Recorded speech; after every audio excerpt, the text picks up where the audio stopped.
नमस्कार, देवभूमि IAS academy के YouTube channel में आपका स्वागत है। आज का हमारा विशेष टॉपिक है नवंबर का मंथली करंट अपडेट्स उत्तराखंड की सीरीज।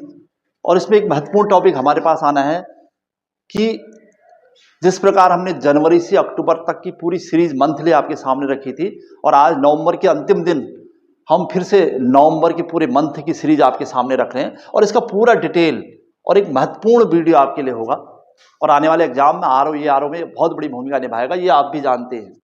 लेकिन इससे भी पहले आज का जो मेरा एक महत्वपूर्ण संदेश है आपके लिए, उसको आपके सामने रखता हूं। और जो वर्तमान में हमने एक बुक लिखी है और इस बुक के बारे में वैसे मैंने काफी डिटेल बता दिया था और इसका नाम ऑल इन वन इसलिए रखा है कि ये उत्तराखंड की संपूर्ण किताबों का एक मिला जुला स्वरूप है। मतलब इसमें आपको 8-10 कोई किताब नहीं पढ़नी है, एक कंप्लीट पुस्तक है इसके बाद। इसके अलावा आपकी मर्जी, जो आप ज्यादा अगर इतिहास वगैरह की ज्यादा जानकारी चाहिए तो, लेकिन आपका 90% भाग इससे कवर हो जाएगा। और booknagar.com या अमेजोन से इसे ऑनलाइन भी खरीद सकते हैं आप। घर बैठे बैठे पहाड़ों में सुदूरवर्ती क्षेत्रों में जो लोग हमें फोन कर रहे हैं वहीं से भी इसे खरीद सकते हैं। और जो उत्तराखंड यानी हल्द्वानी लोकल में तो हमारे संस्थान से या फिर हल्द्वानी में किसी भी बुक स्टॉल में उपलब्ध है। इसके अलावा देहरादून, हरिद्वार, यहाँ रुड़की में भी अभी मिलने लगी है और कुछ समय बाद एक हफ्ते के अंदर ये उत्तराखंड में हर जगह मिलने लगेगी। चलिए, और इसका क्या महत्व है और जो संडे को या रविवार को जो ईओ का एग्जाम हुआ उसमें आने वाले क्वेश्चंस देखते हैं हम लोग। मतलब किस प्रकार के क्वेश्चन की डिमांड थी और इस बुक ने कितना भाग कवर किया उसका। चलिए, वो क्वेश्चंस जो ईओ एग्जाम में पूछे गए थे और कुछ तो डायरेक्ट, कुछ इनडायरेक्ट, कुछ डायरेक्ट और इनडायरेक्ट क्वेश्चंस को मिलाकर लगभग 30 क्वेश्चन के आसपास इस बुक ने कवर किए हैं। उसमें जो डायरेक्ट क्वेश्चन है वो तो मैं आपको दिखा ही रहा हूं, कुछ क्वेश्चन ऐसे इनडायरेक्ट हैं जो मतलब पूरी व्याख्या के साथ आ रखे हैं। और शुरुआत कर देता हूं फटाफट से, बहुत ज्यादा समय नहीं लूंगा आपका, क्योंकि आज का जो हमारा मेन टॉपिक है वो है नवंबर 2023 उत्तराखंड की करंट अपडेट्स आपके सामने हमने प्रस्तुत करना है। तो जैसे आपने भी दिया होगा, जिन लोगों ने एग्जाम दिया उनके लिए तो खैर ठीक है, उन्हें तो पता चल रहा है ये क्वेश्चन नंबर कौन सा था। तो यहां पर एक क्वेश्चन यहां पर दिख रहा था, फर्स्ट ही जो ये है, तो इसमें पूछा था कि उत्तराखंड का वर्तमान लिंगानुपात कितना है। तो वहां पर ये क्वेश्चन था 963 उत्तराखंड का पूछा था वर्तमान लिंगानुपात। ये इस बुक में जब आप जाओगे तो इसके पेज नंबर इस बुक की, मतलब जो हमारे पास सामने है, 21 में मिलेगा आपको शुरुआत में। ऐसे इसमें जनगणना थी। और जो दूसरा क्वेश्चन यहाँ पर दिख रहा है वो था जनजातियों से जो आया था। उसमें थारू जनजाति के विवाह से संबंधित प्रोसेस पूछी थी, उनको क्या कहते हैं, जैसे पक्की पौड़ी क्या है, अपना पराया क्या है, बात कट्टी क्या है, और उसके अलावा चाला के बारे में पूछा था। ये तो 3 परंपराएं मेनली थारू के विवाहों से संबंधित थी। चाला विवाह के 2-3 माह बाद घर जाने की परंपरा को कहते हैं स्थायी रूप से। इससे थोड़ा हट के थी, इसको एक्सप्लेन कर रखा है यहीं पर। तो ये क्वेश्चन ये भी था वहां पर जनजातियों से। अच्छा, इसी सीरीज में हम लोग जनजातियों को हमने बहुत कंप्लीट तरीके से एक्सप्लेन कर रखा है इस पुस्तक के माध्यम से। एक क्वेश्चन यहां पर दिखाई दे रहा है, जैसे भोटिया जनजाति तिब्बत के साथ व्यापार के लिए प्रसिद्ध थी, लेकिन 1962 में चीन भारत युद्ध के बाद यह काम कम हो गया था क्योंकि नाथुला दर्रे को बंद कर दिया गया था। यह प्रश्न आया था कि भारत और चीन के बीच जो व्यापार था या तिब्बत के बीच व्यापार था वो किस कारण से रुक गया था। तो उसमें था कि चीन भारत के साथ युद्ध और नाथुला दर्रा का बंद हो जाना। ये प्रश्न भी वहां पर देखने को मिल रहा था।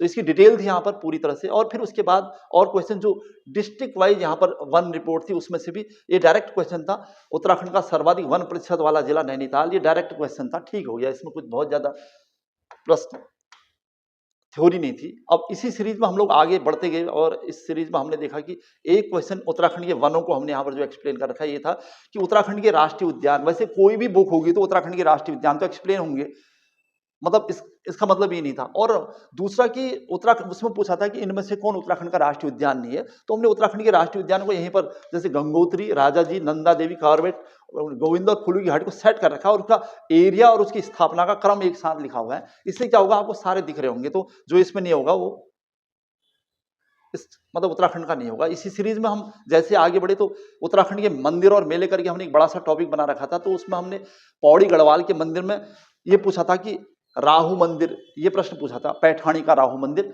किस डिस्ट्रिक्ट यानी पौड़ी गढ़वाल। डायरेक्ट क्वेश्चन था, ठीक हो गया, सीधा आ गया था। और इसी सीरीज में हम जब आगे बढ़े तो कृषि उद्योग और परिवहन से था उत्तराखंड की नई कृषि नीति, ये भी क्वेश्चन दिख रहा था। कृषि नीति के बारे में पूछा था और उत्तराखंड की पहली कृषि नीति और नई कृषि नीति, इनका भी जिक्र था। तो ये भी वहां पर प्रश्न था, कृषि से क्वेश्चन था। और तो इस प्रकार इसी क्वेश्चन में एक नया टॉपिक मैं आपको दिखा रहा हूं उत्तराखंड में, ये था उत्तराखंड सरकार की योजनाएं करके।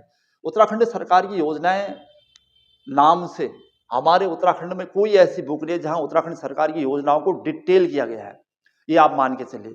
कुछ लोग जो हमसे पूछते हैं कि हम इस पुस्तक को क्यों पढ़ें, क्योंकि हमने तो सारी पुस्तकें पढ़ी हुई हैं, तो हम इसलिए कह रहे हैं कि आप इसको भी आप मतलब सारी पुस्तकें हैं तो एक और रखो।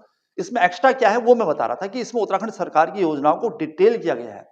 और वहां से लगभग 2 क्वेश्चन थे उत्तराखंड सरकार की योजनाओं से। एक तो डायरेक्ट था, एक जिला 2 उत्पाद योजना कब शुरू की गई, तो उसमें डेट के साथ पूछा गया था। ये 25 अक्टूबर 2021 को सभी जिलों में स्थानीय उत्पादों को बढ़ावा देना, ये तो डायरेक्ट क्वेश्चन था। और कुछ इनडायरेक्ट क्वेश्चन थे, जैसे उत्तराखंड होम स्टे योजना कब शुरू की गई थी, तो यहाँ पर होम स्टे का नहीं है, डायरेक्ट इनडायरेक्ट क्वेश्चन था कि होम स्टे योजना कब शुरू की गई और उसके क्या क्या एस्पेक्ट थे, उसमें कितनी सब्सिडी मिलेगी। तो उस होम स्टे योजना को हमने उत्तराखंड की योजनाओं में पूरा एक्सप्लेन कर रखा था, तो उससे क्वेश्चन हो जा रहा था। मतलब 2 क्वेश्चन उसमें थे। और पुस्तकों और लेखक से डायरेक्ट क्वेश्चन था, गढ़वाल एंशिएंट एंड मॉडर्न किसकी पुस्तक है, तो डॉक्टर पातीराम की 1917 में लिखी है। ये क्वेश्चन भी वहां पर था। अच्छा, इसी सीरीज में तो बहुत सारे क्वेश्चन आपको लग रहा होगा कि हाँ यहाँ पर थे, तो डायरेक्ट ही थी। ठुलखेल गीत था, आपने देखा ही होगा जिसने पेपर दिया है, तो कृष्ण जन्माष्टमी के अवसर पर गाए जाने वाले गीत, ये पूछा था ठुलखेल गीत का मतलब था, या उत्तराखंड में कृष्ण जन्माष्टमी के अवसर पर कौन से गीत गाए जाते हैं, डायरेक्ट क्वेश्चन था। ठीक हो गया। अब आगे बढ़ रहे हैं इसी सीरीज में। और क्या खास था वहां पर, एक था उत्तराखंड के आभूषण, उसमें पूछा था कि इनमें से कौन सा आभूषण हाथ में नहीं पहना जाता है। तो यहाँ पर आभूषणों का एक पूरा लिस्ट है, जैसे पौंची, गोखले, ये सब दिए थे। कौन नहीं था, तो इसका मतलब मूर्खली नहीं था, वहां पर ऑप्शन भी था मूर्खली। मूर्खली कान का आभूषण था। इस टाइप से एक्सप्लेन हो गया, आभूषणों की पूरी लिस्ट थी यहाँ पर। मतलब ये हर बुक में मिलता है, ऐसा कोई शक नहीं, लेकिन उस बुक को कैसे प्रेजेंट किया गया उसकी बात थी। अच्छा, एक और क्वेश्चन दिख रहा था वाद्य यंत्र से, उत्तराखंड के वाद्य यंत्र से, इनमें से कौन सुशिर यानी फूंक कर बजाया जाने वाला वाद्य यंत्र नहीं था। तो उसमें जैसे उसने ऑप्शन दे रखे थे बहुत सारे, सुशिर वाद्य जैसे मोछंग, ये सब ऑप्शन दिए थे, रण से महा। तो उसमें एक था, उसने वीणाई दिया था। तो वीणाई धन वाद्य है, हमने यहाँ पर एक्सप्लेन कर रखे कि घन वाद्य यानी धातु वाद्य है, धातु का वाद्य यंत्र है, तो ये सुशिर वाद्य नहीं हो सकता। तो ये क्वेश्चन भी वहां पर क्लियर था। तो अच्छा, और मैं जो क्वेश्चन दिखाना चाह रहा हूं, एक था, देखो एक और बात कि इस बुक में एक और विशेष था कि जो इंडेक्स हैं, इंडेक्स वाले टॉपिक को कंप्लीट एक्सप्लेन कर रखा है। और आज की डेट में इंडेक्स एक महत्वपूर्ण टॉपिक है। इवन आरओ और एआरओ में भी इंडेक्स से क्वेश्चन पूछने की पूरी संभावना है। इससे संबंधित एक वीडियो मैंने डाला भी है पहले, आप उसे कंप्लीट देख लीजिएगा। क्वेश्चन यहां पर जो था वो food safety and standard authority of India की ओर से जारी चौथे स्टेट फूड सेफ्टी इंडेक्स 2021-22 पूछा हुआ था। मैं अनुसार सुरक्षित खान पान के मामले में उत्तराखंड का स्थान था। तो ये क्वेश्चन डायरेक्ट ही था लगभग। तो इंडेक्स से भी एक क्वेश्चन था और उत्तराखंड की योजनाओं से 2 क्वेश्चन थे, यानी 3 क्वेश्चन एक्स्ट्रा हो गए जो इस बुक में एक्स्ट्रा है। मतलब 3 क्वेश्चन का मतलब आप समझ रहे हैं कि कितना लीड करके आप आगे जाओगे। तो इसलिए बुक में थोड़ा हट के और सारे कलेक्शन हमने एक साथ रखने की कोशिश की है। अच्छा, इतिहास का तो लगभग सारा क्वेश्चन था। कालसी अभिलेख की के बारे में पूछा था, किस भाषा में, किस लिपि में है, तो डायरेक्ट क्वेश्चन था, कालसी अभिलेख था। चलो ठीक था, ये तो हर जगह मिलेगा आपको नॉर्मली। उसके अलावा जो यहाँ पर सुबाहुपुर की पहचान किससे हुई है, तो श्रीनगर से, ये हमने एक्सप्लेन कर रखा है। यहाँ पर महाभारत के वन पर्व के अनुसार इसका पूरा डिटेल है यहाँ पर इतिहास में। इतिहास से एक क्वेश्चन भी ऐसा नहीं था जो बाहर गया था। तो लगभग सारे क्वेश्चन जितने बचे, कम ही थे क्वेश्चन, लेकिन जितने आए थे सब कवर कर दिए। ये चंद्रवंश का, जगत चंद का काल था, जिसके काल को डायरेक्ट ऐसे था कि चंद्रवंश के किस राजा के काल को चंद्रवंश का स्वर्ण काल कहा जाता है, तो जगत चंद डायरेक्ट क्वेश्चन में से था शामिल। अच्छा, इसी सीरीज में हमने देखा कि एक क्वेश्चन था गोरखा शासन काल से कि जोगामल के समय कुमाऊं में पहला भूमि बंदोबस्त हुआ था। डायरेक्ट ही क्वेश्चन था मेरे ख्याल से, सीधा किसके समय पहला भूमि बंदोबस्त हुआ था, ये क्वेश्चन भी था। चलिए और क्वेश्चन दिखाता हूं इतिहास में जो यहां से पूछे गए, जो खास थे मतलब। अच्छा, ये डायरेक्ट बिल्कुल सेम टू सेम क्वेश्चन था जैसे लिखा हुआ था कि 1833 में अल्मोड़ा में देसी चिकित्सक की नियुक्ति, मतलब कहाँ देसी चिकित्सक की नियुक्ति ट्रेल ने की थी, तो उसका आंसर था अल्मोड़ा। तो यहाँ पर लिखा हुआ है कि ट्रेल के समय अल्मोड़ा में देसी चिकित्सक की नियुक्ति हुई। तो डायरेक्ट क्वेश्चन था ये वो क्वेश्चन है जो सीधा का सीधा थे। इसमें कुछ ऐसे क्वेश्चन जो इनडायरेक्ट थे, उनको मैं यहाँ पर बहुत ज्यादा एक्सप्लेन नहीं करूंगा क्योंकि टाइम वेस्ट है, लेकिन फिर भी आपको बता रहा हूँ कि एक क्वेश्चन था कि उत्तराखंड में जो वन संबंधी सुधार कार्य हुए, किस देश के विशेषज्ञों की वजह से ऐसा हुआ था, खासकर 1864 में जो उत्तराखंड वन विभाग बना था। तो यहाँ पर हमारी एक लाइन है, 1864 में जर्मन विशेषज्ञ, ये लाइन थी, यही क्वेश्चन भी था। डिट्रिच ब्रेंडिस की सहायता से वन विभाग का गठन किया था। वहां पे था कि वन विभाग का गठन किस देश के विशेषज्ञों से था, तो जर्मन विशेषज्ञ यानी जर्मनी के विशेषज्ञों से। डायरेक्ट क्वेश्चन था, ये आपने देख लिया होगा जिन्होंने एग्जाम दिया है। चलिए आंसर शीट आने वाली है वैसे, लेकिन फिर भी। और ये क्वेश्चन मॉडर्न हिस्ट्री से ये था कि 1903 में अल्मोड़ा में हैप्पी क्लब की स्थापना किसने की, तो गोविंद वल्लभ पंत। डायरेक्ट ही क्वेश्चन मिला। नेक्स्ट क्वेश्चन,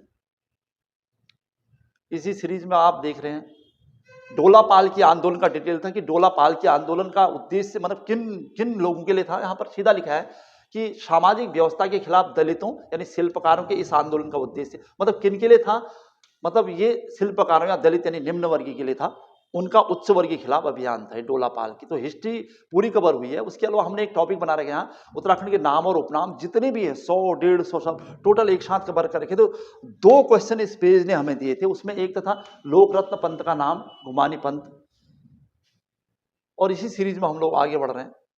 एक था मौलिक पंडित किसे कहा जाता है, नैन सिंह रावत। तो जितने भी नाम उपनाम है हमने एक ही टॉपिक में कवर कर रखे हैं। अच्छा, फिर उसके बाद जो यहाँ पर सीरीज दिख रही होगी, इसमें एक अच्छा सा क्वेश्चन ये दिख रहा था शुरुआत में भूगोल का। उसमें देखते हैं कि विदेशों से सीमा बनाने वाले उत्तराखंड के कुल 5 जिले, मतलब 5 जिले बनाते हैं।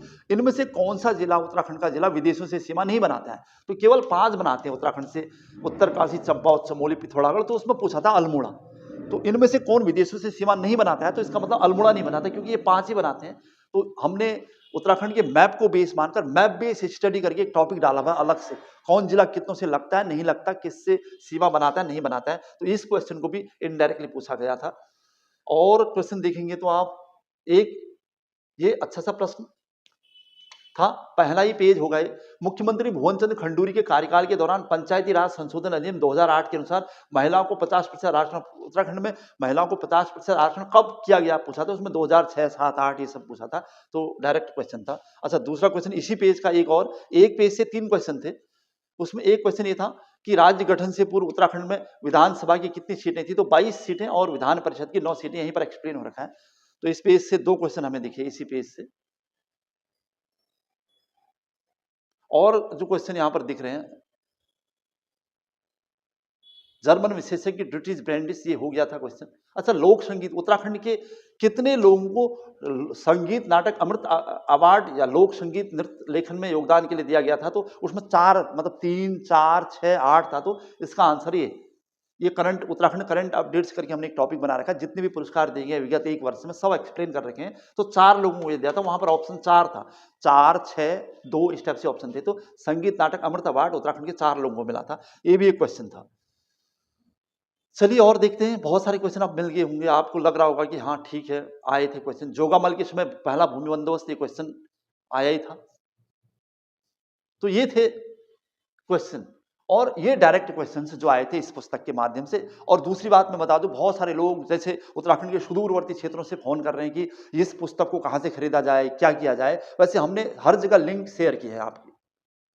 और booknagar.com जो आपको सुविधाएं उपलब्ध करा रहा है, चाहे आप उत्तरकाशी में हो या रुड़की में बैठे हुए या पिथौरागढ़ में, कहीं भी सुदूरवर्ती क्षेत्र में, booknagar.com में जाइए और 270 रुपये की वहां पर बुक है। आप उनसे वहां अपनी बुक ऑर्डर कर दीजिए, वो 2 या 3 दिन के अंदर आपको बुक पहुंचा देगा। क्योंकि उत्तराखंड के बहुत सारे ऐसे जगह हैं जहां पर अभी बुक पहुंचना संभव नहीं हो पाया है। आने वाले 1 हफ्ते के अंदर, 10 दिन के अंदर बुक पहुंच जाएगी।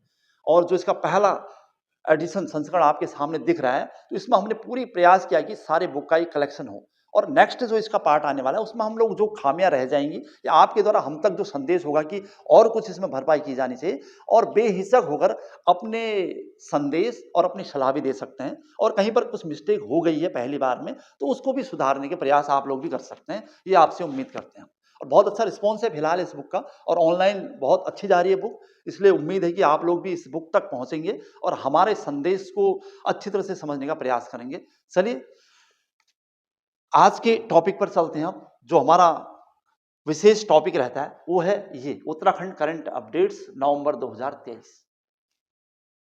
और इस सीरीज में, इस मंथली सीरीज में हम लगातार बने हुए हैं। तो आज नवंबर से संबंधित जो क्वेश्चन आ रहे हैं, तो उसमें पहला ही क्वेश्चन है, वर्ष 2023 में उत्तराखंड गौरव पुरस्कार उत्तराखंड के कितने व्यक्तियों को दिया गया है? तो ये है 4 लोग। 2023 उत्तराखंड गौरव पुरस्कार। पूरा डिटेल आने वाला है, कौन है वो 4 लोग, किससे संबंधित हैं, तो इन 4 लोगों के नाम आपको दिखाई दे रहे हैं। उत्तराखंड गौरव पुरस्कार 2023, इसमें पहला नाम है बसंती बिष्ट, जागर गायिका है बसंती बिष्ट। अगर उनका संबंध कहाँ से है तो चमोली की है मूलतः, और पद्मश्री मिला है उन्हें 2023 में। तो 2023 में पद्मश्री से सम्मानित किया जाए, सॉरी 2017 में, तो 2017 में उन्हें पद्मश्री दिया गया है, तो 2023 में उन्हें उत्तराखंड गौरव पुरस्कार दिया। ठीक है। अच्छा, दूसरा नाम है डॉक्टर माथुरी बर्थवाल, लोक गायिका हैं, यमकेश्वर पौड़ी गढ़वाल की रहने वाली, और पद्मश्री से सम्मानित की गई 2022 में, और 2023 में मिला इनको उत्तराखंड गौरव पुरस्कार। और इसके अलावा नारी शक्ति पुरस्कार भी मिला है 2019 में, लोक गायिका। नेक्स्ट तीसरा नाम है राजेंद्र सिंह बिष्ट, ग्रामीण विकास के लिए मिला है, यानी ग्रामीण विकास में अपना अमूल्य योगदान देने के लिए। मूलतः मुंशियारी पिथौरागढ़ के रहने वाले हैं, और इनकी एक संस्था है हिमालय ग्राम्य विकास संस्थान, राजेंद्र सिंह बिष्ट। अच्छा, और चौथा बड़ा नाम है सच्चिदानंद भारती, ये हम नाम सुनते हैं, पर्यावरणविद हैं उत्तराखंड के, उपरे खोल पौड़ी गढ़वाल के एक स्थानीय शिक्षक भी हैं। पुरस्कार इससे पहले इंदिरा गांधी पर्यावरण पुरस्कार 2011 मिला हुआ है, और स्वामी राम मानवता पुरस्कार 2020 पर्यावरण के क्षेत्र में उल्लेखनीय योगदान के लिए। और इनकी संस्था का नाम है दूधातोली लोक विकास संस्थान, उसके संस्थापक रह चुके हैं, और पर्यावरण संबंधी अनेक कार्यों में इन्वॉल्व रहते हैं, और इसी के लिए इन्हें सम्मानित किया गया है। चलिए, उत्तराखंड गौरव सम्मान की बात कर रहे थे हम। उत्तराखंड सरकार ने उत्तराखंड गौरव सम्मान की शुरुआत वर्ष 2021 में, अगर ये पूछे कि उत्तराखंड गौरव सम्मान की शुरुआत कब हुई है, 2021 में हुई है, और राज्य स्थापना दिवस के अवसर पर हुई है, मतलब 9 नवंबर को हुई है। इसमें प्रशस्ति पत्र के साथ साथ प्रतीक चिन्ह भेंट किया जाता है, और उसके साथ 1 लाख रुपए की सम्मान राशि प्रदान की जाती है। ये नियम था 2021, इसलिए 2021 के गौरव पुरस्कार लगभग उत्तराखंड के 5 लोगों को मिला था। अगर 2021, 22 और 23 अभी तक 3 ही बार ही मिला है, तो अब एक बार उन महानुभावों को देख लेते हैं जो जिन्हें 2021 में उत्तराखंड गौरव पुरस्कार से सम्मानित किया गया। उसमें नारायण दत्त तिवारी, उत्तराखंड के पहले निर्वाचित मुख्यमंत्री, अनिल प्रकाश जोशी पर्यावरणविद और पद्म विभूषण प्राप्त करता, रस्किन बॉन्ड जी साहित्यकार, बाल साहित्य लिखने वाले। अच्छा, बछेंद्री पॉल पर्वतारोही, और नरेंद्र सिंह नेगी गणरत्न, ये 5 नाम है जिन्हें 2021 के गौरव पुरस्कार से सम्मानित किया गया है। अच्छा, उसके बाद 2022 का गौरव पुरस्कार शुरू हो गया था। 2022 के गौरव पुरस्कार देख लेते हैं। उनके बाद फिर से वो 5 बड़े नाम, अजीत डोभाल जी, दूसरा बड़ा नाम प्रसून जोशी, गीतकार प्रसून जोशी, फिल्म बोर्ड के अध्यक्ष भी रह चुके हैं, जनरल बिपिन रावत, गिरीश चंद्र तिवारी गिरदा, और वीरेंद्र डगवाल साहित्यकार। ये 5 बड़े नाम 2022 के उत्तराखंड गौरव पुरस्कार। बस अब आपका उत्तराखंड गौरव पुरस्कार का पूरा डिटेल आपके पास है, कब शुरू हुआ और क्यों शुरू हुआ, और उसमें क्या क्या पुरस्कार दिया जाता है, और जब शुरू हुआ तो उस साल 2021 में कितने को मिला, 22 में कितने को मिला, और 23 में कितने को मिला। यानी टोटल 5, 5, 10 और 4, 14 नाम आपके पास है, और उनका डिटेल हो किससे जुड़े हैं। क्लियर हुआ होगा आपका टॉपिक। अब दूसरा प्रश्न बना रहे हैं, उत्तराखंड के किस स्थल को ट्रैक ऑफ द ईयर पुरस्कार 2023 घोषित किया गया है। ट्रैक ऑफ द ईयर 2015 के बाद एक परंपरा चली आई है ताकि पर्यटन को बढ़ावा दिया जा सके, तो उसमें इस बार 2023 में कड़वाश्रम रूट को ट्रैक ऑफ द ईयर घोषित किया गया है, और ये चौकी घाट कड़वाश्रम का जो वर्तमान में नाम है से मालन नदी के उद्गम स्थल तक है, मालनी भी कहते हैं हम इसको। तो ये पूरा क्षेत्र ट्रैक ऑफ द ईयर घोषित किया गया है, और लगभग 18 किलोमीटर का है मालनिया गांव तक, मतलब कड़वाश्रम चौकी घाट से मालन नदी के उद्गम स्थल और मालनिया गांव 18 किलोमीटर पूरा क्षेत्र है ट्रैक ऑफ द ईयर। और ट्रैक ऑफ द ईयर की शुरुआत वैसे उत्तराखंड में 2015 से मानी जाती है। और थोड़ा सा एक नज़र उन पर मारते हैं जो इससे पहले ट्रैक ऑफ द ईयर घोषित हुए नाम है। सबसे पहले 2015 का दयारा बुग्याल, वो उत्तर काशी का दयारा बुग्याल। दूसरा नाम है साइसिल बुग्याल 2016 का उत्तर काशी का, और द्रोणगिरी 2017 चमोली का। नेक्स्ट 2018 का नामिक बुग्याल, नामिक पिथौरागढ़, नामिक ग्लेशियर का पूरा क्षेत्र उसके आसपास का। उसके बाद 2019 देवक्यारा बुग्याल उत्तर काशी का, और 2020 कुश कल्याण उत्तर काशी, बहुत सारे नाम है उत्तर काशी के। और 2021 भयूड़ी बुग्याल उत्तर काशी, और 2022 में 2 नाम थे, बागची बुग्याल चमोली तथा पिंडारी ग्लेशियर बागेश्वर, ये 2022 के थे। और 2023 का हुआ कड़वाश्रम। पूरा क्लियर हुआ हमारा लिस्ट, 2005 से लेकर 2023 की पूरी लिस्ट क्लियर है ट्रैक ऑफ द ईयर पर्यटन को बढ़ावा देने के लिए। चलिए, तीसरा प्रश्न हमारे पास यहाँ पर दिख रहा है, भीलवाड़ा राजस्थान में है जगह, मैं उत्तराखंड के किस युवा बाल साहित्यकार को वैभव कालरा स्मृति राष्ट्रीय युवा बाल साहित्य पुरस्कार दिया गया है भीलवाड़ा राजस्थान में। तो ये है ललित शौर्य। ललित शौर्य उत्तराखंड के युवा बाल साहित्यकार हैं। क्या योगदान रहा है उनका अभी फिलहाल 1-2-3 वर्षों के अंतर्गत उन्होंने कितनी ख्याति अर्जित की और इससे पता चल जाएगा। मूलतः पिथौरागढ़ के हैं ललित शौर्य जी और कई अवार्ड मिल चुके हैं उन्हें। तो उनकी कुछ पुस्तकों यहाँ पर जिक्र हुआ है। बाल तरंग, बाल गंगा के प्रहरी इंपोर्टेंट किताब थी, स्वच्छता ही सेवा, कोरोना वॉरियर्स और फॉरेस्ट वॉरियर्स। तो ये इंपोर्टेंट किताब है उनकी, कोरोना वॉरियर्स और फॉरेस्ट वॉरियर्स। और बाल तरंग के माध्यम से उन्होंने उत्तराखंड के ऐसे बच्चों को फोकस किया है और ऐसा अभियान चला है जिसमें ये कहा गया है कि बच्चों के हाथ में मोबाइल नहीं पुस्तक दो, और ये अभियान उनका काफी सफल है। और इसी के माध्यम से उन्हें एक महत्वपूर्ण पुरस्कारों से सम्मानित किया जा रहा है। जैसे कुछ पुरस्कार उन्हें दिए गए, तो बाल साहित्यकार सम्मान 2022 गूंज संस्था ने दिया था उनको, राष्ट्रीय पुरस्कार 2023 बाल वाटिका ने, और हिंदी सेवा रत्न सम्मान स्वदेशी जागरण मंच द्वारा दिया गया उनको, और इंद्रदेव सिंह स्मृति सम्मान 2019 में मिला है उनको, हिंदी भूषण सम्मान दिया गया उन्हें, पर्यावरण मार्तंड सारस्वत सम्मान, साहित्यिक सृजन सम्मान। मतलब इतने सम्मानों से इतनी कम एज में और इतने कम समय में उन्हें पुरस्कृत किया जाना, उनकी प्रतिभाशाली, उन्होंने मतलब अपनी प्रतिभा का लोहा मनवाया है। और वही नाम है पिथौरागढ़ के रहने वाले ललित शौर्य जी और राष्ट्रीय युवा बाल साहित्य पुरस्कार 2023। क्लियर हुआ होगा टॉपिक आपको। अब आगे बढ़ रहे हैं हम लोग। एक और नेक्स्ट पॉइंट यहाँ पर, हाल ही में उत्तराखंड के मुख्यमंत्री श्री धामी ने मत्स्य संपदा योजना उत्तर प्रदेश भारत सरकार की तर्ज पर कब मंजूरी दी है? मतलब इस प्रोजेक्ट को उत्तराखंड में 30 अक्टूबर 2023 को मंजूरी मिली है। मत्स्य संपदा योजना क्या है, पूरा डिटेल आ रहा है, इसके तहत क्या क्या किया जाना है, तो थोड़ा सा इस पर नजर मारते हैं। मत्स्य संपदा योजना हेडिंग डाली हुई है। इसकी शुरुआत मानी गई 30 अक्टूबर 2023 को। उद्देश्य क्या है? मछली पालन को बढ़ावा देने हेतु सब्सिडी प्रदान करना। मतलब ऐसे लोग जो मछली पालन को बढ़ावा दे रहे हैं, उस कार्य में लगे हुए हैं, उन्हें राज्य और केंद्र सरकार की तरफ से कुछ मुआवजा या सब्सिडी के रूप में प्रदान किया जाना है। तो क्या हो रहा है देख लेते हैं। उत्तराखंड सरकार ने प्रदेश में मछली पालन को बढ़ावा देने के लिए मुख्यमंत्री मत्स्य संपदा योजना को शुरू करने की मंजूरी दी है। इस संपदा में मत्स्य पालकों को मछली पालन के लिए तालाब, रेसवेज और अन्य बुनियादी ढांचे के निर्माण के लिए ऋण पर ब्याज दर में 5% की सब्सिडी मिलेगी। ये नियम है। आप लोन ले रहे हैं तो ब्याज दर में 5% की सब्सिडी मिलेगी आपको, मछलियों के लिए तालाब बनाने, रेसवेज बनाने या कोई बुनियादी ढांचा स्ट्रक्चर बनाना है उसके लिए।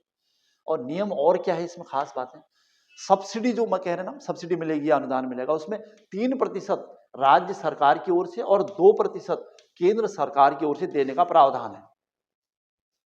हालांकि ये इसमें नित्य नए परिवर्तन हो रहे हैं और वर्तमान में और कुछ परिवर्तन लाए गए हैं, तो लेकिन ये बेस है कि शुरुआत में क्या क्या एस्पेक्ट थे इसके। तो मत्स्य संपदा की अवधि 5 साल होगी और राज्य सरकार द्वारा मत्स्य पालकों को 1 लाख का बीमा भी प्रदान किया जाएगा। इसके अलावा 1 लाख का बीमा मिल रहा है, जिसमें 90% प्रीमियम राज्य सरकार देगी। जो बीमा हो रहा है आपका 1 लाख का, उसमें 90% प्रीमियम तो राज्य स्टेट गवर्नमेंट देगी और ट्राउट मछली का बीज राज्य में ही तैयार किया जाएगा। इसके अलावा जो इसके अंतर्गत होता है कि जो मछली का टाइप है वो ट्राउट मछली का बीज राज्य सरकार में या मतलब राज्य में ही तैयार किया जाएगा, ये भी लक्ष्य रखे गए हैं।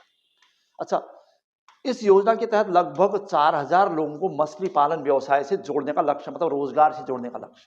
तो ये बहुत सराहनीय कार्यक्रम है उत्तराखंड सरकार द्वारा, भारत सरकार और उत्तर प्रदेश सरकार की तर्ज पर चलाया गया एक महत्वपूर्ण अभियान।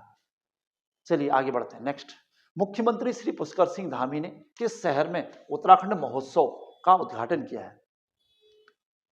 उत्तराखंड में निवेश को बढ़ावा देने के लिए माननीय मुख्यमंत्री द्वारा बहुत सारे इस बीच दौरे हुए हैं और थोड़ा सा जन जागृति का काम हुआ है। तो इसी संदर्भ में एक ये जो क्वेश्चन यहाँ पर दिखाई दे रहा है, पुष्कर सिंह धामी के शहर में उत्तराखंड महोत्सव की बात आ रही है। तो ये हुआ है उत्तर प्रदेश की राजधानी लखनऊ में। उत्तराखंड महोत्सव कब हुआ है? तो 31 अक्टूबर से 9 नवंबर 2023 का टाइम पीरियड था इसका। और कहाँ पर हुआ है? तो पंडित गोविंद बल्लभ पंत पर्वतीय सांस्कृतिक उपवन बीरबल साहनी मार्ग, लखनऊ। मुख्य अतिथि श्री पुष्कर सिंह धामी यानी उत्तराखंड के मुख्यमंत्री, और योगी आदित्यनाथ जी ने इसका उद्घाटन किया था, उत्तर प्रदेश के मुख्यमंत्री जी ने। अच्छा, लक्ष्य क्या रहा होगा उत्तराखंड महोत्सव का?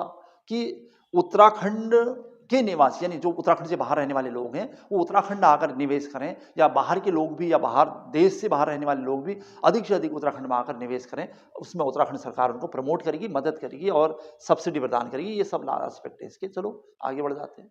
नेक्स्ट है अंतर्राष्ट्रीय एग्रो फेस्टिवल का आयोजन। अंतर्राष्ट्रीय एग्रो फेस्टिवल का आयोजन कहाँ किया जा रहा है? अंतर्राष्ट्रीय, क्योंकि उत्तराखंड सुर्खियों में, वो भी टिहरी में किया जा रहा है। अंतर्राष्ट्रीय एग्रो फेस्टिवल क्या होता है पूरी डिटेल आपके पास है। इसे अंतर्राष्ट्रीय एग्रो फेस्टिवल, वैसे अंतर्राष्ट्रीय टिहरी एग्रो फेस्टिवल 2023 के नाम से भी जाना जा रहा है, और ये 24 से 28 नवंबर 2023 को हुआ है। और स्थान प्रतापनगर टिहरी, कोटी कॉलोनी टिहरी, मतलब ये उसके मुख्य स्पॉट है जहां जहां होना है। इसके अलावा और भी कुछ जगह जो ऊंचाई वाले स्थान है वहां पर ये होना है। वैसे एग्रो फेस्टिवल का अर्थ क्या है? तो भारत का पहला अंतर्राष्ट्रीय हवाई कलाबाज कहते हैं हिंदी में, मतलब हवाई कलाबाज आयोजन। एक्रो फ्लाइंग, इसमें क्या क्या खास होना है? Synchro flying, wing suit flying, D bagging आदि, ये सब इसमें होने हैं। मतलब इसमें क्या होना है, जैसे हवाई कलाबाज तो कह दिया हमने, मतलब इसके अंतर्गत क्या क्या होने हैं, तो किस किस चीज का आयोजन होना है? तो Acro flying, synchro, wing suit flying और डी बैगिंग आदि होने हैं। ये क्या है? ये सब नए नए चीजें हैं, पर्यटन को बढ़ावा देने के लिए, रोजगार को जोड़ने के लिए, कई चीजें लोगों को उत्तराखंड में आमंत्रित करने के लिए किसी भी तरीके से। उद्देश्य क्या रहा होगा? वर्ष 2023 के अंत तक उत्तराखंड में कम से कम 100 पैराग्लाइडिंग पायलट तैयार करना। इसके अलावा ट्रैकिंग और लंबी पैदल यात्रा, ट्रेल, साहसिक खेल, झील उत्सव, योग उत्सव आदि को प्रोत्साहन देना, ये उद्देश्य है इसका, बहुत महत्वपूर्ण उद्देश्य है। इसलिए राष्ट्रीय अंतर्राष्ट्रीय स्तर पर एग्रो फेस्टिवल काफी महत्वपूर्ण रहा है। इसका उद्घाटन श्री प्रेमचंद्र अग्रवाल जी ने किया है, और आयोजक कौन है? उत्तराखंड पर्यटन विकास परिषद, इसकी आयोजक संस्था है, ये करा रहा है इसको, कुल मिला के ध्यान रखना। और इस इवेंट में भारत ही नहीं है केवल, भारत सहित 28 देशों यथा कौन है, जैसे विदेशों में ऑस्ट्रिया यहाँ पर आया है, इजराइल यहाँ पर है, श्रीलंका है, रशिया है, और राज्य मतलब भारतीय स्टेट के तो बहुत सारे यहाँ पर शामिल हैं। आदि देशों के लगभग 35 अंतर्राष्ट्रीय पायलट्स और 100 भारतीय पायलट भाग ले रहे हैं। इतने सारे इवेंट होने हैं यहाँ पर, और इतने सारे लोग यहाँ पर उपस्थित। अच्छा सब टॉपिक था, चलिए आगे बढ़ जाते हैं। उत्तराखंड उच्च न्यायालय के मुख्य, थोड़ा सा पढ़ना पड़ेगा। उत्तराखंड उच्च न्यायालय के मुख्य न्यायाधीश के पद पर सुप्रीम कोर्ट के कोलेजियम किसे नियुक्त करने हेतु सिफारिश की है? मतलब वर्तमान में जो उत्तराखंड के मुख्य न्यायाधीश हैं विपिन सांघी जी, उनका कार्यकाल समाप्त हो गया है या हो रहा है। तो इसी संदर्भ में अब हमें एक, मतलब हो ही चुका है, इसी संदर्भ में अभी तो कार्यवाहक मुख्य न्यायाधीश नियुक्त किए गए हैं, लेकिन इसी संदर्भ में हमें एक नए मुख्य न्यायाधीश की आवश्यकता महसूस हो रही है। तो इसीलिए सुप्रीम कोर्ट के कोलेजियम ने इसके लिए किसकी सिफारिश की है? तो सुश्री न्यायमूर्ति रितु बाहरी जी की सिफारिश हुई है। अगर ऐसा होता है तो उत्तराखंड की पहली महिला मुख्य न्यायाधीश बन जाएंगी। वो फिलहाल पंजाब और हरियाणा उच्च न्यायालय की न्यायाधीश रह चुकी हैं। चलिए इसकी नियुक्ति का इंतजार है, आगे बढ़ जाते हैं। नेक्स्ट क्वेश्चन, अंतर्राष्ट्रीय विज्ञान और प्रौद्योगिकी महोत्सव किसे उत्तराखंड के teacher of the year award से सम्मानित किया गया है? तो अंतर्राष्ट्रीय विज्ञान और प्रौद्योगिकी महोत्सव में उत्तराखंड के टीचर ऑफ द ईयर की अवार्ड से सम्मानित डॉक्टर तिलोत्तमा सिंह, उत्तराखंड विश्वविद्यालय में एसोसिएट प्रोफेसर और विभागाध्यक्ष, हैं डॉक्टर तिलोत्तमा सिंह। उन्हें उत्तराखंड के teacher of the year award से सम्मानित किया गया। नेक्स्ट क्वेश्चन है, प्रसिद्ध अंग्रेजी नाटककार विलियम शेक्सपियर की कालजयी रचनाओं को किस गढ़वाली इतिहासकार ने गढ़वाली भाषा में अनुवाद किया? मतलब विलियम शेक्सपियर की जो नाटक है बहुत सारे, उनके जो रचनाएं हैं उनको गढ़वाली भाषा में अनुवाद करने का काम किया है डॉक्टर उमेश चमोला जी ने। वो साहित्यकार और शिक्षक रहे हैं, और उन्होंने क्या किया कि डॉक्टर शेक्सपियर के लगभग 10 नाटकों को गढ़वाली कहानियों में रूपांतरण कर प्रकाशित किया है। तो ये अपने आप में एक अच्छा सा प्रश्न मिला हमें। चलिए इसी सीरीज में आगे बढ़ते रहते हैं। पर्यावरणविद कल्याण सिंह मैती द्वारा मैती संस्था द्वारा गिरी गंगा गौरव सम्मान 2023 से किसे सम्मानित किया जाएगा? मतलब कौन सम्मानित हुए हैं फिलहाल? तो गिरी गंगा गौरव सम्मान 2023 प्राप्त करता, तो दो नाम यहां पर दिख रहे हैं, डॉक्टर GS रावत और दूसरा डॉक्टर विजयकांत पुरोहित। तो देखते हैं कौन है, किससे जुड़े हैं। डॉक्टर विजय रावत, डॉक्टर जीएस रावत जी भारतीय वन्य जीव संस्थान देहरादून के पूर्व निदेशक रह चुके हैं। और विजयकांत पुरोहित जी वैज्ञानिक, हडिक एक संस्था है, इनका डिटेल होगा अभी। अच्छा, जीएस रावत भारतीय वन्य जीव संस्थान देहरादून के निदेशक, और योगदान क्या है, फ्लोरा पर शोध कार्य हेतु कई पुस्तकें लिख चुके हैं अब तक। जीव विज्ञानी हैं या वनस्पति विज्ञानी हैं, तो उसके संदर्भ में बहुत सारा काम किया है जीएस रावत जी ने। और विजयकांत पुरोहित एचएन हेमंती नंदन बहुगुणा केंद्रीय विश्वविद्यालय उच्च शिखरी पादप कार्यकी शोध संस्थान हैप्रेक के निदेशक हैं। योगदान क्या है, उत्तरकाशी से पिथौरागढ़ तक उच्च हिमालयी क्षेत्रों के गांवों में जन जागरूकता हेतु, ये महत्वपूर्ण योगदान है। और विगत 15 वर्षों में लगभग बुग्यालों और जंगलों पर आश्रित 100 से अधिक गांवों के ग्रामीणों को जड़ी बूटी के कृषिकरण से जोड़ने में अहम योगदान है इनका। तो बहुत अच्छा काम किया उन्होंने, विजयकांत पुरोहित जी ने। ग्रामीण क्षेत्रों में जन जागरूकता कार्यक्रम चलाया है, जनजातीय लोगों को कृषि से जोड़ने का काम किया है, बहुत सराहनीय काम है। चलिए नेक्स्ट क्वेश्चन है, 15वां कुमाऊनी राष्ट्रीय भाषा सम्मेलन। कुमाऊनी राष्ट्रीय भाषा सम्मेलन की बात हो रही है, कहाँ हुआ है, आयोजन कहाँ हुआ है, तो पिथौरागढ़ में हुआ है। इस बारे थोड़ा सा डिटेल है इसका, देख लेते हैं। तो ये 15वां कुमाऊनी राष्ट्रीय भाषा सम्मेलन, इसका शुभारंभ हुआ है मंगल मूर्ति होटल, टनकपुर रोड, पिथौरागढ़ में। पिथौरागढ़ है यहाँ पर ऑप्शन, तो पिथौरागढ़ मेनली ये पूछता है क्वेश्चन। आयोजन 4 से 6 नवंबर 2023 को हुआ है, होना है मतलब। अच्छा, शुभारंभकर्ता पूर्व कैबिनेट मंत्री बिशन सिंह चौफाल जी के ने इसका उद्घाटन किया है। और 4 से 6 नवंबर को ये कार्यक्रम जब संपन्न हुआ था, तो 6 नवंबर में बहुत सारे ऐसे लोगों को भी सम्मानित किया गया था जिन्होंने उत्तराखंड में कुमाऊनी भाषा में बहुत बड़ा योगदान दिया है। अच्छा, उद्देश्य मेनली क्या रहा है अगर आता है तो, कुमाऊनी भाषा का प्रचार प्रसार और संरक्षण। तो इसमें यही है कि कुमाऊनी भाषा का प्रचार प्रसार और संरक्षण के लिए दिया गया है। अच्छा, विशेष इसमें खास क्या बातें थी, कहाँ हुआ है, क्या हुआ है, किसने उद्घाटन किया है, उद्देश्य क्या है, ये तो आ ही गया। विशेष क्या रहा मतलब इसमें, कह रहे हैं कि प्रथम दिन डॉक्टर दीपक गोबाड़ी की कविता संग्रह, इंपोर्टेंट है, काफी डीप क्वेश्चन पूछ रहा है, कविता संग्रह उजास और भारती पांडे की पुस्तक चौसात का विमोचन किया गया था। इसमें शुरुआत ऐसे हुई थी, पता अगर भविष्य में क्वेश्चन बन जाए कि उजास कविता संग्रह किसका है, तो डॉक्टर दीपक गोबाड़ी का, और चौसात भारती पांडे की पुस्तक, इनका विमोचन हुआ है। पहली बड़ी बात तो ये है। दूसरा कि कुमाऊनी भाषा संस्थान की स्थापना और कुमाऊनी भाषा को संविधान की 8वीं अनुसूची में शामिल करने का प्रस्ताव पारित हुआ है, बहुत बड़ी बात। अच्छा, एक और, रंगकर्मी हेमराज बिष्ट जी को इस सम्मेलन के दौरान विशेष रूप से सम्मानित किया गया था। मतलब कुछ जो खास हाइलाइट्स उसमें रही हैं, वो चीज बता रहा था मैं। चलिए आगे बढ़ जाते हैं। नेक्स्ट क्वेश्चन खेल से है क्वेश्चन। कजाकिस्तान, मध्य एशियाई देश है कजाकिस्तान, में आयोजित एशियन यूथ बॉक्सिंग चैंपियनशिप में उत्तराखंड की निकिता चंद ने कौन सा पदक जीता है। पिथौरागढ़ की है निकिता चंद। वैसे एशियन यूथ बॉक्सिंग चैंपियनशिप की बात हो रही है, तो इसमें निकिता चंद को स्वर्ण पदक मिला है। तो इसमें खास बातें, इसका आयोजन कहाँ हुआ है, तो 21 अक्टूबर से लेकर 4 नवंबर के मध्य इसका आयोजन अस्ताना यानी कजाकिस्तान की कैपिटल राजधानी में हुआ है। और नाम क्या है, तो इसका एशियन यूथ बॉक्सिंग चैंपियनशिप, मतलब जितने भी खिलाड़ी होंगे बॉक्सिंग से संबंधित होंगे, और निकिता चंद भी। तो निकिता चंद को स्वर्ण पदक मिला था, ये हमने लिखा ही है। तो ये कहाँ की अगर आए तो पिथौरागढ़ की।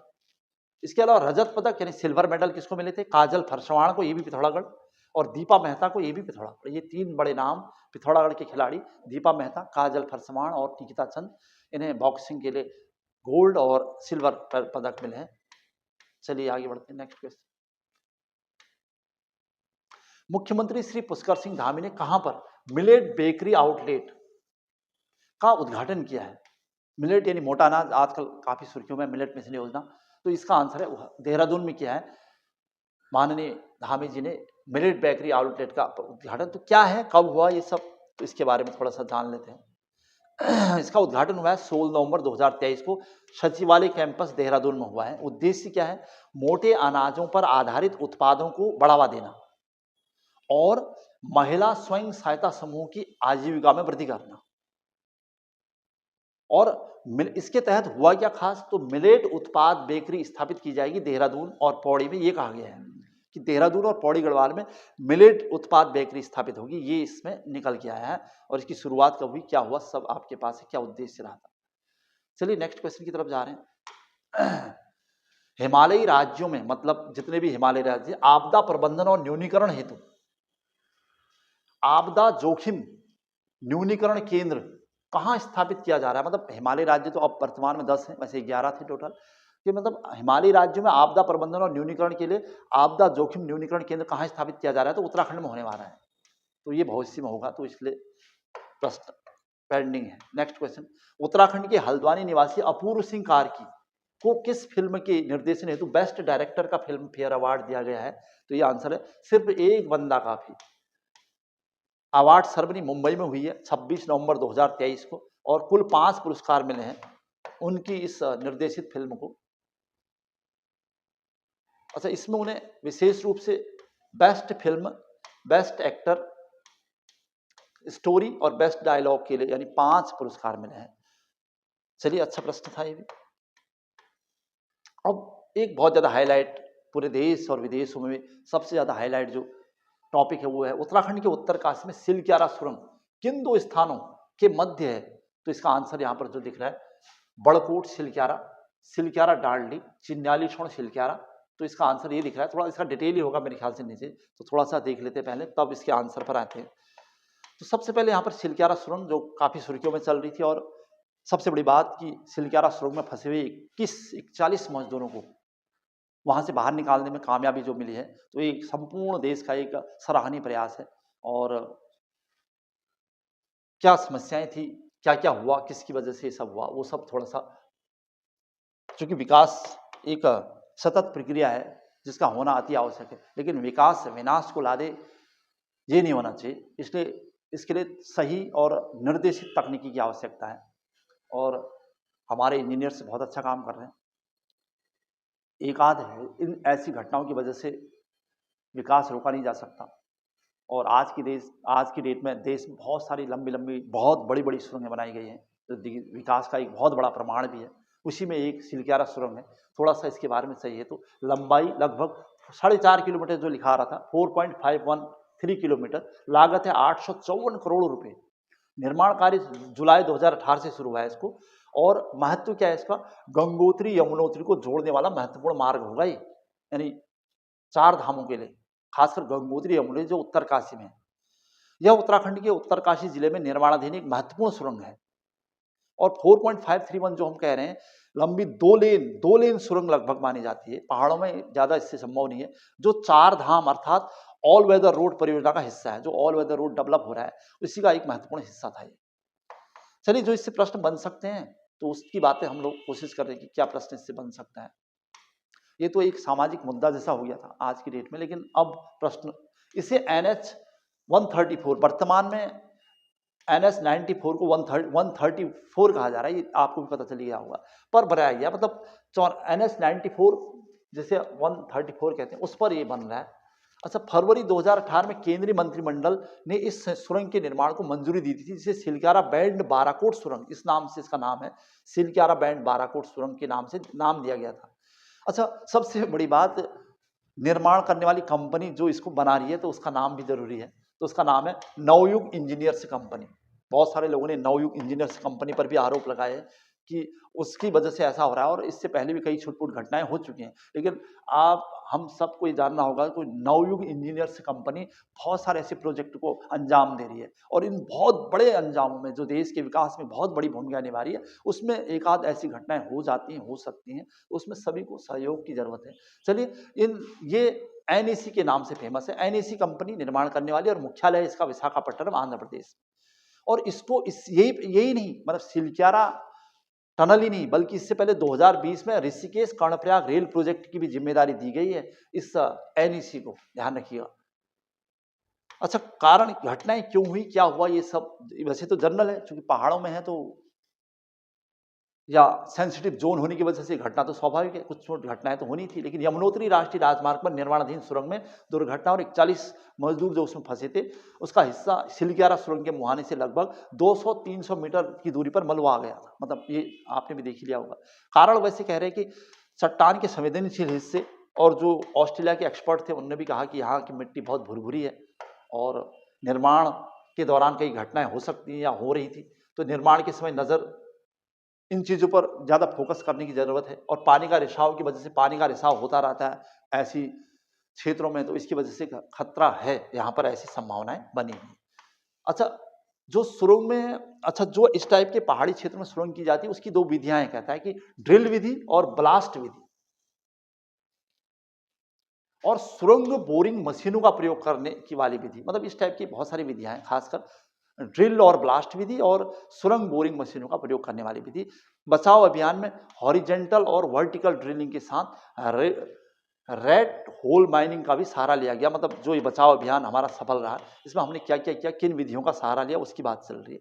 और ऐसे रेड होल माइनिंग एक नया शब्द आया था, तो ये क्या होता है इसके बारे में थोड़ा सा जान लेते हैं। यह मैनुअल ड्रिलिंग की एक विधि है जिसे कुशल श्रमिकों द्वारा अंजाम दिया जाता है। यह एक ऐसी पद्धति है जिसमें कुछ मजदूर कोयला निकालने के लिए संकरे बिलों में चले जाते हैं। यह मेघालय राज्य में ये सबसे आम बात है।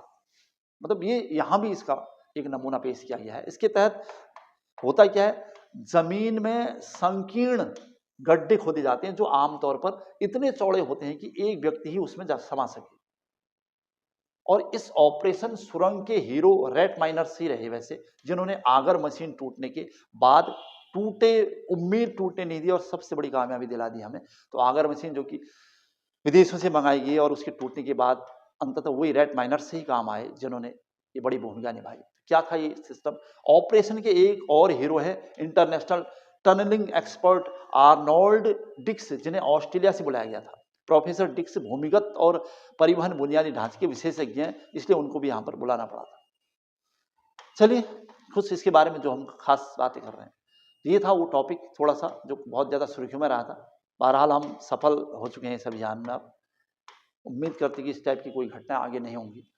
उत्तराखंड सरकार ने अभी हाल ही में किन्हें प्रदेश के नए पुलिस महानिदेशक नियुक्त करने की घोषणा की है। क्योंकि हमारे जो वर्तमान पुलिस महानिदेशक अशोक कुमार जी 11वें डीजीपी, उनका कार्यकाल समाप्त हुआ, आज 30 नवंबर है नियमानुसार। तो इसकी वजह से नई नियुक्ति हुई है अभिनव कुमार जी की। 1996 बैच के अधिकारी हैं, वो 12वें डीजीपी होंगे अगर इनको ही परमानेंट, अभी फिलहाल कार्यवाहक हैं और फिर उन्हें परमानेंट कर दिया जाएगा। चलिए, अभिनव कुमार 12वें डीजीपी उत्तराखंड सरकार। मुख्यमंत्री पुष्कर सिंह धामी द्वारा 30 नवंबर 2023 को कहां पर ईजाबेड़ी महोत्सव का शुभारंभ किया जा रहा है।